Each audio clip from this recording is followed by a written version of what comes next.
technically, actually, should not mean anything, but I have to say that there's so many success of the API in the field, in the cardiovascular research field, and it does give us a lot of motivation. So that I have to look up to them and make sure that I don't do anything stupid to ruin their reputation as well. So it actually a lot of motivation from that end, and I'm really proud of that heritage as well, because all my previous generations are doing so great, then I'm also signifying that I can also do the same.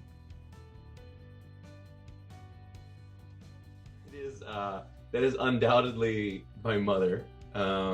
So my mom and dad immigrated to the States.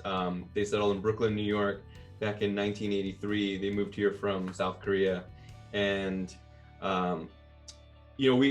she has been working, continues to work all her life. She's a postal employee, and growing up, she worked evenings so that she could be home in the morning in time to see my sister and I off for school. And she's the one who taught me through example the values of hard work and perseverance. But I also, she instilled in me the confidence that I could do anything that I wanted to, which is frankly not something that everyone is told, I realized later in life.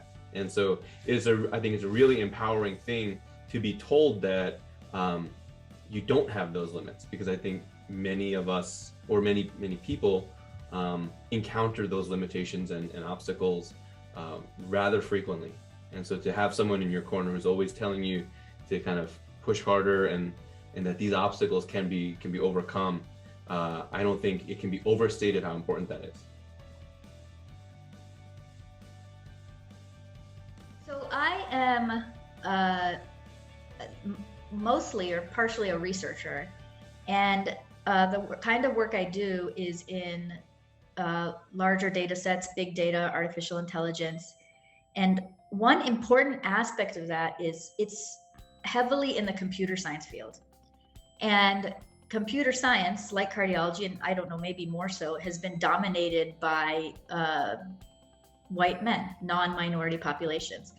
And even if they have the best intentions in mind, you need a broad representation of different types of people to bring in different perspectives and to make sure the research you're doing and the thing you're building applies broadly to all populations, and particularly parts of the population and people who are more vulnerable to bad, cardiovascular disease and bad cardiovascular outcomes.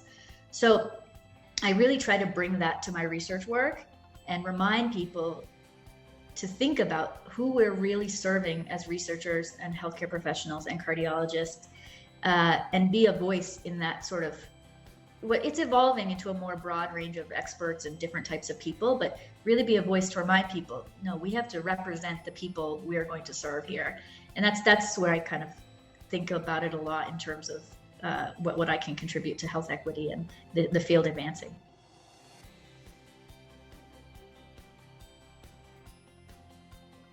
Question. I mean, I think as my career has evolved, the advice I give has really changed.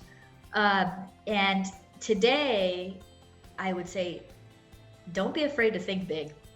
The system has a lot of reasons why it doesn't want to change, but think big and work hard. It is a marathon, so on any given day, it feels like it will be a really challenge to move the field forward and to do something truly transformational, not just incremental, but just think big and go for it. There's no harm in going for it, and you should do it. And so the first piece of advice that I would give is to really be proud of who you are. There's so much diversity and there's so much uniqueness that each and every one of us has, and to stifle those things or to try to do away with those for the sake of fitting in, I think in the long run, that's something that we will find individually very regrettable, but also society, like our communities, the people around us, also lose out from a lot of that beauty. And the other thing I think is to just be confident, right? Like it's hard being a person of color. It's hard being someone who's food smells differently than the average, person around you. It's hard when your parents can't necessarily speak that language or can't show up to your school events, or right. It's just hard being different. But be confident nonetheless. I think I would like to say that there are a lot of success before us. So that means that we can do it. So don't worry too much. Just do your best. Work hard, and based on your position and capability, just do your 100%. And be perseverance is a good trait as well. So with that one, and be a good collaborator, then you see the success sooner or later. So.